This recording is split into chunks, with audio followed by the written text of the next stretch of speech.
Some of you may know that in addition to my ongoing endeavours with the Port Arthur Massacre and Martin Bryant in the Wasp Files, that I have, as a consequence, initiated formal inquiries with various departments on two fronts.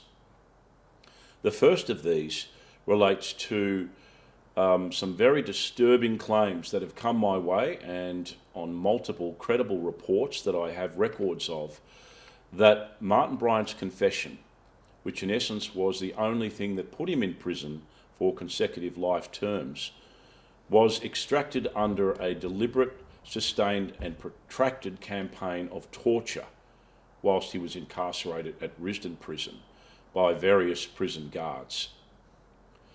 The second of these is an investigation into the judicial diligence that was applied in relation to the cessation of the Coronial Inquest that was commenced in 1996 by Coroner Ian Madison and then abandoned. Related to the first of these issues were the reports that I had received, and there is an episode of the Wasp Files that deals with this, where I interview an ex-Risdon prison guard who has come forward with claims that Martin Bryant, whilst held in mainly solitary confinement in the initial months after his arrest at Seascape Cottage, was subjected to very, very serious tortures carried out by a select cadre of guards, some of which had military backgrounds and who employed military tactics in relation to the torture, with the agenda to deliberately extract a confession out of Martin to, in essence, break his not guilty plea that he'd held staunchly for 5 months whilst held in Risdon Prison. So following up on this, I'm not here to sensationalise Port Arthur or Martin Bryant, or to even make judgment on the determination of his guilt or innocence in that regard.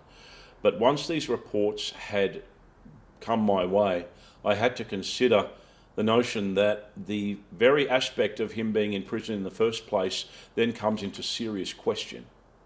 That in essence, if his confession was tortured out of him, that would throw into doubt his entire reason for being in prison in the first instance. And of course, the notion that Australia is the lucky country, that we have human rights. Every Australian citizen is protected under United Nations rights, under the 1948 Convention Against Torture, including cruel, degrading and inhumane treatment and punishment. This was a United Nations basic charter for human rights for all civilians throughout the world, but it certainly relates to Australian citizens. The notion that we could have one of our own tortured whilst incarcerated should be abhorrent to anyone, irrespective of the guilt or innocence of the person involved or the horrific nature of the crimes they may have committed. Everyone is entitled to basic human rights under United Nations law and under Australian law. So with that in mind, I initiated queries on multiple fronts. My first port of call was the Custodial Inspector's Office in Tasmania.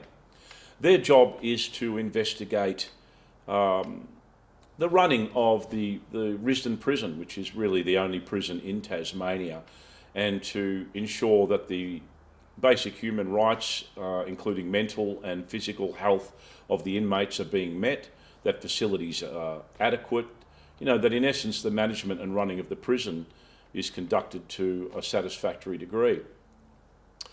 They had in the past initiated investigations into Risdon Prison, and as previously stated in other episodes, there was a Coronial Inquest into Risdon due to the deaths of some of the inmates, where it was found that there was a lack of mental health support for inmates, and there were a lot of recommendations that were made by the Custodial Inspector's Office.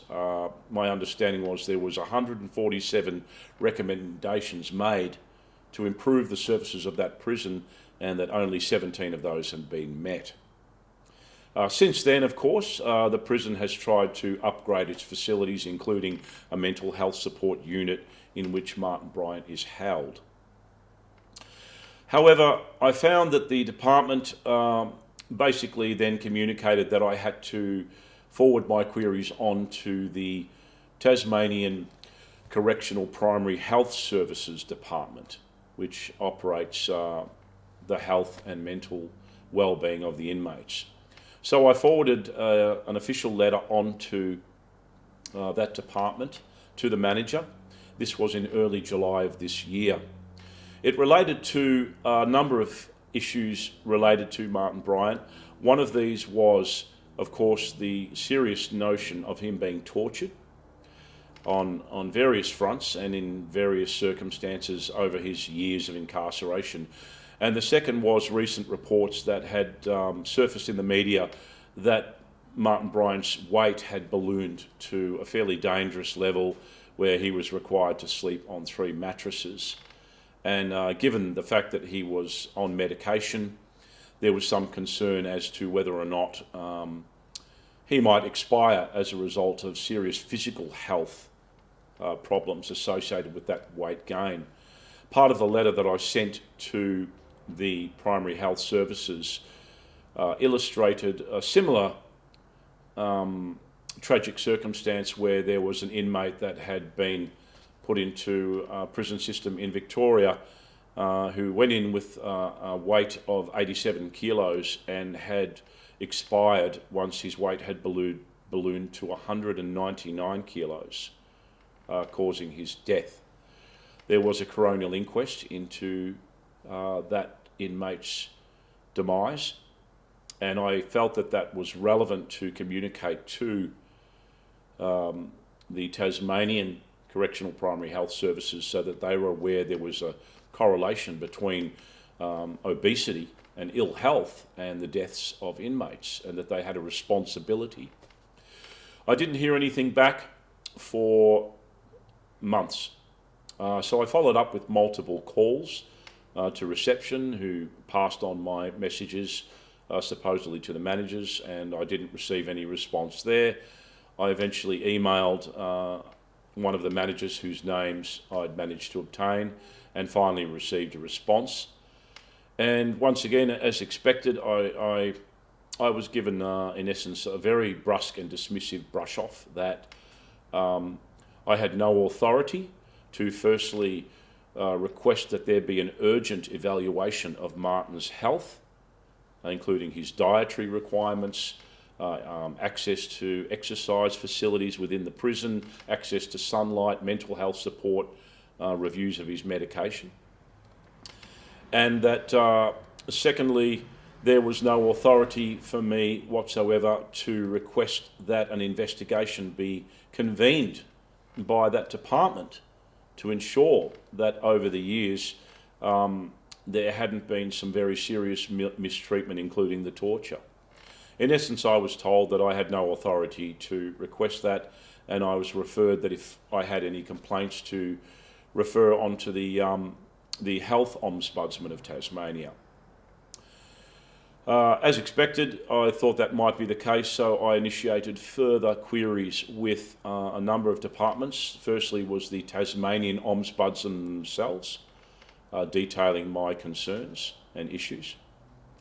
And secondly, I followed up with the Australian Human Rights Commission, which is a specific body to deal with the human rights of Australian citizens. I also followed up with Amnesty International because I felt that as an organisation that is specifically been commissioned to deal with the rights of people that are held in custody, that they would be an appropriate body to approach as well. So I followed up with all of these organisations. The Tasmanian Ombudsman basically once again sent a letter saying that they had very little jurisdiction to adjudicate over the issues of health and mental well-being of inmates, and they referred me back to the Health Ombudsman, which handles complaints about the way institutions deal with their inmates. Amnesty International also very distressingly sent back an email response that it took me a while to get a response from them as well, it's now September, that they had very little jurisdiction, that they couldn't order any kind of redress of problems, that they couldn't really investigate. They were mainly there as a research and evaluation body, and I felt that to be very dismissive. And so it left me with the Health Ombudsman, and I finally heard back from them as well and was told very much the same thing, that basically they wouldn't be able to do anything unless that the complaint was put forward directly from Martin Bryant himself, and that they once again had very little jurisdiction to intervene. I responded to that email and said, well, the issue is that the alleged breaches of human rights originated in Risdon Prison itself, and that the part of the problem is the management and running of that prison and the facilities whereby Martin Bryant's basic human rights and overall health have to be adequately maintained. And I received a response once again that I should go back to the custodial inspector's office. So once again, it was the big runaround where they, after going initially from that department, they sent me all the way down to the Health Ombudsman, who then sent me back to the Custodial Director's office. I'd also heard from the Australian Human Rights Commission, where I held great hopes that, given that their specific agenda and charter was to protect the rights of Australian citizens, that they, as an independent body, a federal body, would be able to intervene and or compel the appropriate authorities to address my concerns. I was outraged to learn that they, once again, they don't have the authority. They can only deal with complaints on a federal level. So given that Martin Bryant is housed within a state facility in Tasmania, they could not intervene, and they also mentioned that any complaints would have to originate from Martin Bryant. Now, we know that Martin Bryant is locked down in Risdon Prison. Virtually nobody can get access to him. Part of the human rights of inmates is that they should have access to communication, adequate communication. I have it on good authority that letters that are sent in to Martin Bryant, including requests that I have made to be approved as a nominated visitor, have just been seized. My first letter was seized as a risk to prison security. I've just recently sent another request for Martin to be able to respond and nominate me as an approved visitor so that I could go and visit him. A lot of people are commenting, oh, good luck. They know that letters just get binned, and all the response that comes back from the authorities at Risdon is he doesn't want to see you, but the odds are that he doesn't receive a lot of this documentation or letters. So he's locked down. I also understand that he does not have access to what's called the Unity system, which is the telephone system that inmates can use to call out. It used to be the Arunta system. So if Martin is not able to call out, to reach out for help in relation to his treatment, and it has been 29 years since his incarceration, whether or not he's in any capacity whatsoever to do so, is aware of his rights of appeal, is a total mystery. So in relation to that, all of my complaints have so far fallen on deaf ears, because unless Martin Bryant somehow has the wherewithal and the resources and information to be able to call out or write from the prison and seek help, then it's, by all reports, it's a very good chance that he is spending his days drugged to the eyeballs, obese, sleeping, not exercising, and that he would be, given his IQ, which is reportedly that of an 11-year-old child, that he wouldn't have an understanding of his rights of appeals or his his redress to any institutionalised violence that may have been perpetrated against him. This, of course, all these claims have to be proven, but I have credible reports from multiple sources and I have records of these. Enough, in my opinion, that these should be investigated. Now, whether you hate Martin Bryant or not, whether you believe he's guilty or not, it's irrelevant. Every man, woman and child is entitled to basic human rights. I'm not here to sensationalise Martin Bryant, but this is Australia, the lucky country. We don't torture people here, or do we? And certainly it appears that in Tasmania, Risdon Prison itself is a black hole of a prison that you certainly wouldn't want to be incarcerated in. So I've been left in essence with at least 5 departments that have told me to either go away or that they have no jurisdiction over looking into those claims. I have since followed up with a human rights lawyer. I understand that lawyers would be able to gain unimpeded access to Martin Bryant, and I am hoping as a last chance that there will be an avenue whereby he can be spoken to, visited, and given an independent, unfettered ability to be able to speak about historically how he was treated in that prison, and whether or not he does have a differing view on his own guilt. Some of the testimony that I have from inmates that I've spoken to is that he claims that he did not do Port Arthur and mentions that there were other parties involved. Once again, this needs to be determined. But there is certainly enough there for the authorities to investigate. And there is certainly very, very serious concerns about his current level of health. My queries were that any re-evaluation and reassessment of his health needs in prison should be conducted in a very urgent manner, because he may die. My opinion, and I guess it's only my opinion, is that the intention has always been to lock Martin down, throw away the key, not provide him with the kind of avenues of communication and resources and help. In essence, they want him to die in prison, and it should come as no surprise to anyone that we will, at some point in the future, receive a report that he had passed away, perhaps due to heart conditions or, health-related conditions to his weight.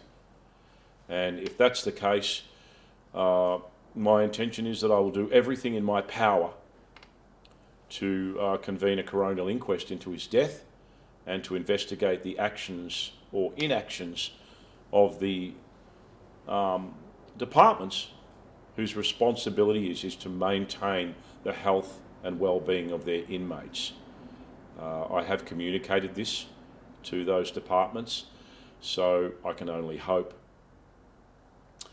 With the second investigative query that I have convened in relation to the judicial process of the investigation into the Port Arthur Massacre back in 1996, with the very grateful help of a legal mind, a good friend of mine, who has assisted me in evaluating the cessation of the Coronial Inquest. We know that there was no Coronial Inquest held into Port Arthur. It was commenced, and then it was abandoned by Coroner Ian Madison. The reasons were given that he had sent a letter to a lot of the victims saying that he couldn't, in good faith, continue the Coronial Inquest, particularly if his findings were inconsistent with that of the Supreme Court of Tasmania, which a lot of the victims, including people like Stephen Howard and Wendy Skua, felt perplexing, that there was in essence a suggestion that there may have been a contradiction of findings between the coroner and the guilt findings of the Supreme Court of Tasmania. Our investigations centred around the notion of the Coroner's Act, which was in existence at the time.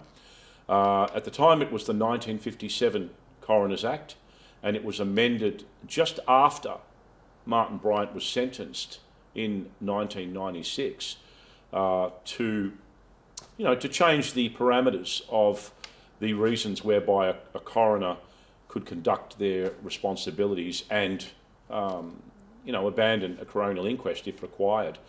The amendments that were made, the 1995 amendments, allowed for a lot more flexibility for a coroner to abandon a coronial inquest. However, our investigations have determined that the 1957 Act was the prevailing act because the amendments had not been given what they term royal assent until after Martin Bryant had been sentenced and convicted.